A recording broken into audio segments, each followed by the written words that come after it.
Welcome to steno ज्ञान point. दोस्तों आपके यूट्यूब चैनल स्टेनो ज्ञान पॉइंट में आपका बहुत बहुत स्वागत है। दोस्तों इस वीडियो के माध्यम से आपके लिए लेकर आए 80 शब्द प्रति मिनट की एडिटोरियल डिक्टेशन। दोस्तों डिक्टेशन की पीडीएफ अगर आप प्राप्त करना चाहते हैं तो वीडियो को डिस्क्रिप्शन में दिए गए लिंक को फॉलो करके आप वहाँ से भी डिक्टेशन की जो पीडीएफ आप प्राप्त कर सकते हैं, या फिर हमारे टेलीग्राम और व्हाट्सएप ग्रुप को ज्वाइन करके भी आप डिक्टेशन की पीडीएफ प्राप्त कर सकते हैं। और दोस्तों अगर आप हमारे चैनल पर फर्स्ट बार विजिट करें तो हमारे चैनल को सब्सक्राइब शेयर करना ना भूलें, साथ ही बेल के आइकन को प्रेस कर लें ताकि आने वाली ऐसी ही महत्वपूर्ण डिक्टेशन से संबंधित वीडियोज की नोटिफिकेशन आपको सबसे पहले प्राप्त हो सके। तो चलो दोस्तों डिक्टेशन स्टार्ट करते हैं। अपने डिक्टेशन स्टार्ट होगी जस्ट 5 सेकंड बाद।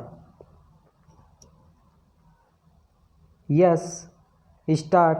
दक्षिण कश्मीर के शोपियां जिले में एक धार्मिक स्कूल के 13 छात्रों के आतंकवादी समूहों में शामिल होने की खबर बेहद चिंताजनक है। विराम। इससे यह साफ जाहिर है कि सुरक्षा बलों की सख्ती और स्थानीय पुलिस की चौकसी के साथ साथ स्थानीय आबादी में अपने पांव खुले रूप में पसार पाने में मुश्किल के बाद आतंकवादी संगठनों ने वैसे परिसरों को अपना ठिकाना बनाना शुरू किया है जहां बच्चों के कोमल मन मस्तिष्क को अपने मुताबिक ढाला जा सके। विराम। पिछले दिनों लगातार निगरानी के दौरान 13 छात्रों के आतंकी समूहों के साथ काम करने की बात सामने आने के बाद स्वाभाविक ही शोपियां का वह स्कूल जांच एजेंसियों की पड़ताल के दायरे में आ गया है। विराम। इस स्कूल में पढ़ने वाले छात्र मुख्य रूप से दक्षिण कश्मीर के कुलगाम, पुलवामा और अनंतनाग जिलों से हैं। विराम। खबर के मुताबिक फरवरी 2019 में पुलवामा में सीआरपीएफ के काफिले पर हुए हमले के आरोपी सज्जाद भट्ट ने इसी संस्थान से पढ़ाई की थी। विराम। गौरतलब है कि पुलवामा हमला इस समूचे इलाके में पसरे आतंकवाद का त्रासद उदाहरण है।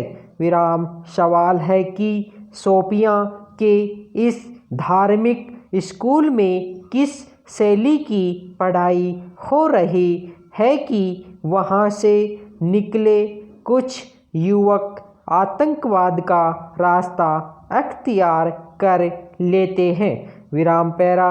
ऐसा लगता है कि अनुच्छेद 370 की स्थिति में बड़े बदलाव के बाद जम्मू कश्मीर के समूचे इलाके में शासन प्रशासन के काम करने से लेकर स्थानीय आबादी तक के सोचने समझने के तरीके में जो बदलाव आया है उसमें आतंकवादी संगठन अपने लिए जगह बना पाना आसान नहीं पा रहे हैं। विराम। अब उनके लिए स्थानीय युवकों को अपने जाल में उलझाकर आतंकी बनाना भी मुश्किल हो रहा है। विराम। शायद इसी वजह से अब उन्होंने वैसे केंद्रों और ख़ास तौर धार्मिक शिक्षा देने के नाम पर चलने वाले स्कूलों को अपना निशाना बनाना शुरू किया है, जहां कम उम्र के बच्चे जमा होते हैं और उन्हें संबोधित करने वाला व्यक्ति उन पर असर रखता है। विराम। शोपियां का जो धार्मिक स्कूल निगरानी के कटघरे में आया है उसके बारे में अधिकारियों का मानना है कि इस तरह के संस्थानों में मारे गए आतंकियों को नायक की तरह बताया जाता है। विराम लगातार इस तरह की बातें कम उम्र के छात्रों के दिमाग पर गहरी छाप छोड़ते हैं और किन्हीं नाजुक क्षण में वे किसी अवांछित तत्व से प्रभावित होकर आतंकवाद के रास्ते पर बढ़ जाते हैं।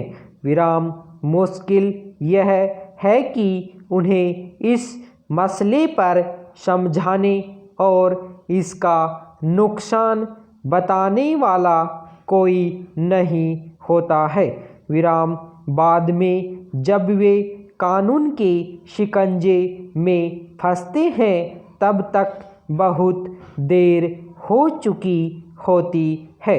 विराम पैरा दरअसल पिछले कुछ समय से राज्य में स्थानीय पुलिस, सुरक्षा बलों और खुफिया एजेंसियों के बीच बेहतर तालमेल की वजह से आतंकवाद की जगह सिकुड़ी है।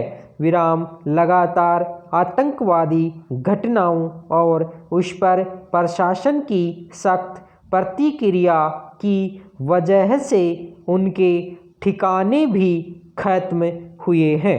विराम इसके अलावा स्थानीय आबादी के बीच भी आतंकवाद और उसके हासिल को लेकर धारणा बदली है और उन्होंने ऐसी गतिविधियों में शामिल लोगों से दूर बरतनी शुरू कर दी है।